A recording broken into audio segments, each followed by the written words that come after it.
ഞാൻ തിയേറ്ററിൽ നിന്ന് കരഞ്ഞ സീനാണ്. നമുക്കിത് എങ്ങനെ ഇതിനകത്ത് ഉൾക്കൊള്ളിക്കണം ഞാൻ വേണമെന്ന് തുടങ്ങി. അതാണ് ആ സീക്വൻസ്. ബർത്ത്ഡേക്ക് അവിടെ കൊണ്ടുവരികയും പ്ലേസ് ചെയ്യുകയും സുകുമാരി ചെയ്തിട്ട് നീ അങ്ങോട്ട് എണീക്കും നിനക്ക് ഇപ്പോൾ എന്തോന്ന് ഇത്ര ധൃതി. അതൊരു വേറൊരു ഹിറ്റ് പടത്തിൽ നിന്നുള്ള കണ്ടൻറ്റ് അടിച്ചു മാറ്റുകയാണ്. അവിടെ നമുക്ക് ആക്ടർക്ക് പെർഫോം ചെയ്യാൻ കൊടുക്കണം. പെർഫോം ചെയ്യാൻ ആക്ടറിന് സാധനം കൊടുക്കണം, ആക്ടർ അത് ചെയ്യും വേണം.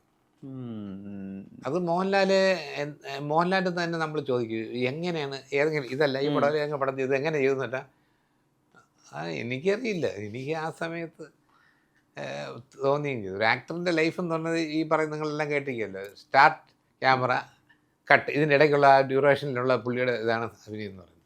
പിന്നെ മോഹൻലാൽ ലൈഫിനും ആൾ ഫേക്കല്ല. അയാൾ അഭിനയിക്കാത്തത് ജീവിതത്തിൽ മാത്രമേ ഉള്ളൂ.